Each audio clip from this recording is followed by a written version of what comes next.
Hello guys, इस video में मैं आप सभी को 8 बोर्ड की परीक्षा की स्पेशल तैयारी करवाने वाली हूं, जो झारखंड शैक्षिक अनुसंधान एवं परिषद रांची द्वारा भेजा गया है। इसमें मैं क्वेश्चंस बताने वाली हूं जो आपके एग्जाम में 100% आएगी। ये सारे क्वेश्चंस जैक बोर्ड के द्वारा मॉडल सैंपल पेपर होंगी, जो पिछले वर्ष भेजी गई थी। इस सभी क्वेश्चंस को पढ़ लोगे तो आप जरूर 8 बोर्ड में फर्स्ट हो जाओगे। तो बिना वीडियो को स्किप किए लास्ट तक जरूर देखिए। ये क्वेश्चन आंसर मैं वर्ष 2020 का मॉडल क्वेश्चंस आप सभी को प्रैक्टिस करवा रही हूँ।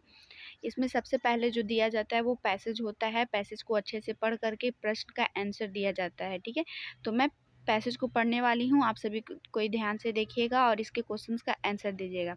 स्वयं झरने से भी ज़्यादा खूबसूरत मालूम होता है झरने के आगे की ये घाटी का दृश्य। पहाड़ों के बीच एक पतली सी नदी बहती जाती है, जैसे थर्मामीटर में एक पतला पारा हो। आगे भी एक पहाड़ मालूम होता है। ज्ञात होता है पहाड़ नदी को ललकार रहा है कि यहाँ तुम किसी प्रकार पार होकर मेरे आगे जा सको तो जानूं। यहाँ पर नदी यूं दिखाई देती है जैसे नदी के इर्द गिर्द पत्थरों का अंबार लगाकर उस पर झाड़ी लगाई गई हो। प्राकृतिक या परमात्मा ने अपने हाथ से यह सब किया होगा, अन्यथा मनुष्य जाति में इतनी सामर्थ्य कहाँ। सैकड़ों वर्ष में भी मानव के प्रयत्नों से शोभा के इस विशाल वैभव की सृष्टि कठिन है। पैसेज पढ़िए। अब इसका पहला आंसर क्या है वो देखते हैं। झरने के आगे दिखाई देता है, तो झरने के आगे क्या दिखाई देता है, तो यहाँ पे पहला लाइन में देख सकते हैं कि लिखा हुआ है झरने के आगे की घाटी का दृश्य। तो झरने के आगे क्या दिखाई देता है, तो घाटी ऑप्शन में है ए बी सी। ए में है घाटी, बी में है पहाड़ और सी में है नदी। तो झरने के आगे घाटी भी दिखाई देता है, पहाड़ भी दिखाई देता है और नदी भी दिखाई देती है। तो इसका आंसर क्या हो जाएगा, डी, उपयुक्त सभी। नदी को कौन ललकार रहा है, नदी को कौन ललकार रहा है, तो यहाँ पे लिखेंगे, देखेंगे कि नदी को जो है वो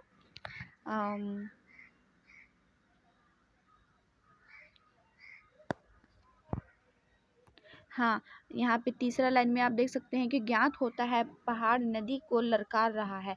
तो नदी को जो है वो कौन ललकार रहा है, बी, पहाड़ ललकार रहा है। झरने की शोभा के इस विशाल वैभव की सृष्टि किसने की, तो झरने की शोभा के इस विशाल वैभव की सृष्टि जो है वो सी, प्राकृतिक या परमात्मा ने की है, बाकी किसी भी ने नहीं की है।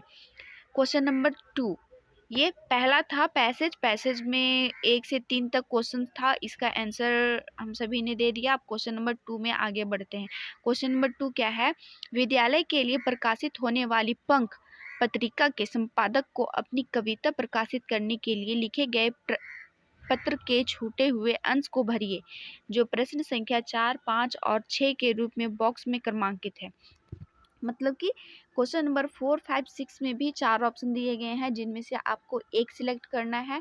और यहाँ एक प्रकार का ये पत्र है जो पंख, एक किताब का नाम है, उसमें कविता डाली जाती है, छापी जाती है, तो उसके बारे में पत्र लिखा गया है। तो इस पत्र को क्या करना है, भरना है। तो यहाँ पे देख सकते हैं कि पत्र में क्या लिखा गया है, सेवा में संपादक महोदय, पंख राज्य परियोजना परिषद झारखंड, विषय कविता प्रकाशन हेतु खाली जगह, मैं अपनी प्रतिष्ठा पत्रिका खाली जगह का कई वर्षों से पाठक हूँ। मैं इस पत्रिका में प्रकाशन हेतु अपनी कविता नन्ही चिड़िया भेज रहा हूँ। यह मेरी खाली जगह रचना है और अन्यत्र प्रकाशित नहीं हुई है। इसे सत्यापित करने के लिए मेरे हिंदी अध्यापक का प्रमाण पत्र संलग्न है। आशा है आप यथाशीघ्र मेरी कविता को अपनी पत्रिका में प्रकाशित करेंगे। तो यहाँ पे क्या होता है कि विषय के बाद क्या लिखा जाता है, तो 4 है, 4 विषय कविता प्रकाशन हेतु। तो इसका 4 क्वेश्चन क्या बोल रहा है,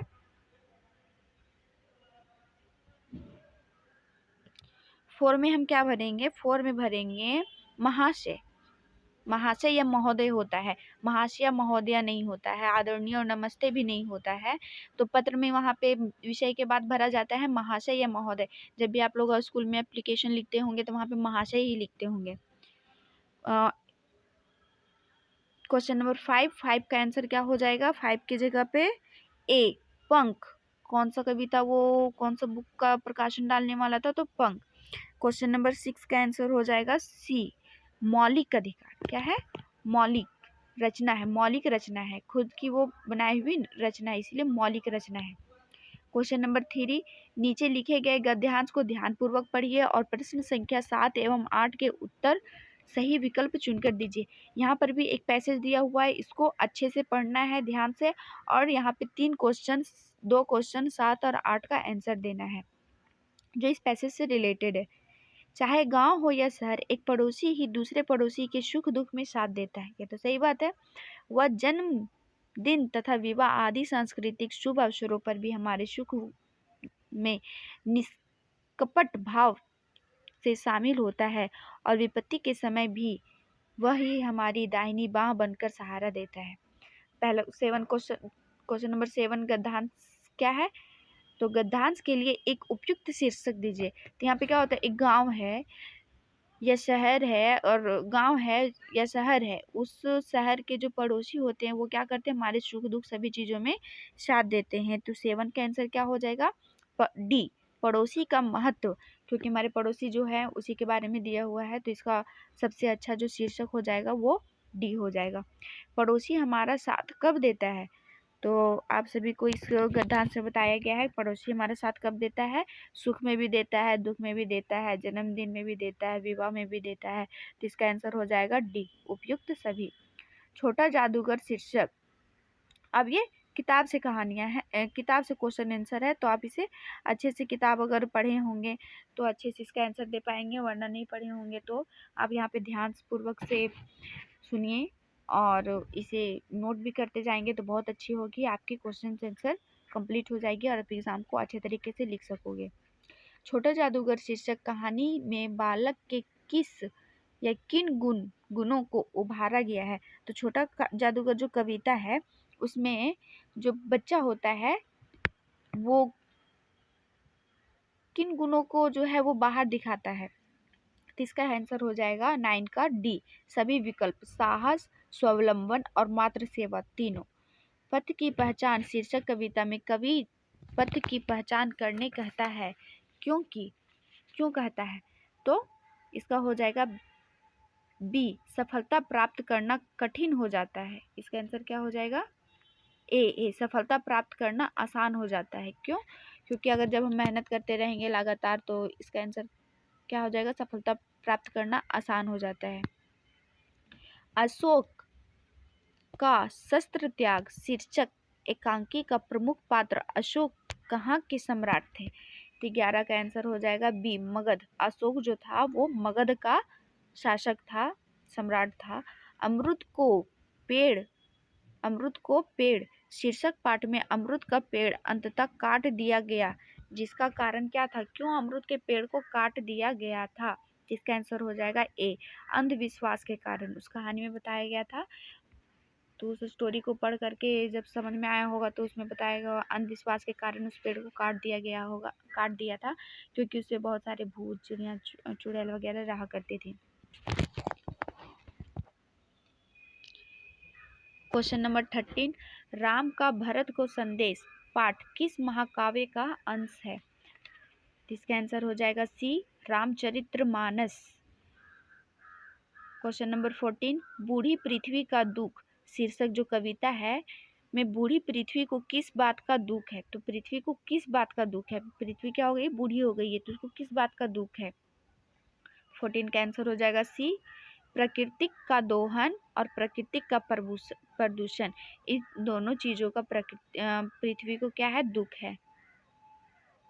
अपराजित शीर्षक पाठ में अपराजिता कौन है? अपराजिता पाठ शीर्षक पाठ में अपराजिता कौन है? इसका आंसर हो जाएगा बी, डॉक्टर चंद्रा जो है वो अपराजिता है, वो हार चुकी थी।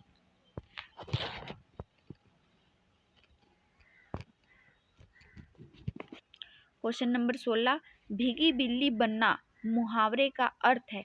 भीगी बिल्ली बनना मुहावरे का क्या अर्थ है? डर जाना। क्या होता है? बिल्ली जब डर जाती है तो, या तो फिर कोई भी इंसान डर जाता है तो उसके इर्द गिर्द से पसीने निकलने लगती है, वो भीग जाता है, तो वही होता है डर जाना।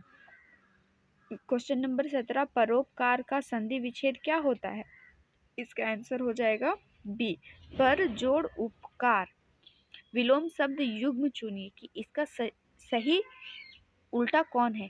उत्तर से दक्षिण, आकाश अंबर, पृथ्वी धरा, चरण पादुका। इसका आंसर हो जाएगा ए, उत्तर से दक्षिण। ये क्या है, उल्टा है, जस्ट उल्टा है। आकाश अंबर दोनों एक ही चीज होता है, पृथ्वी धरा एक ही चीज होता है, चरण और पादुका भी एक ही चीज होती है। इसका उल्टा क्या होगा, ऑप्शन नंबर ए, उत्तर दक्षिण। क्वेश्चन नंबर 19, मैं भी बहुत भयभीत था। इस वाक्य में परिवेशन है, पर विशेषण है। मैं भी बहुत भयभीत था, इस वाक्य में परिविशेषण है। मैं भी बहुत भयभीत था, इस वाक्य में पर विशेषण है।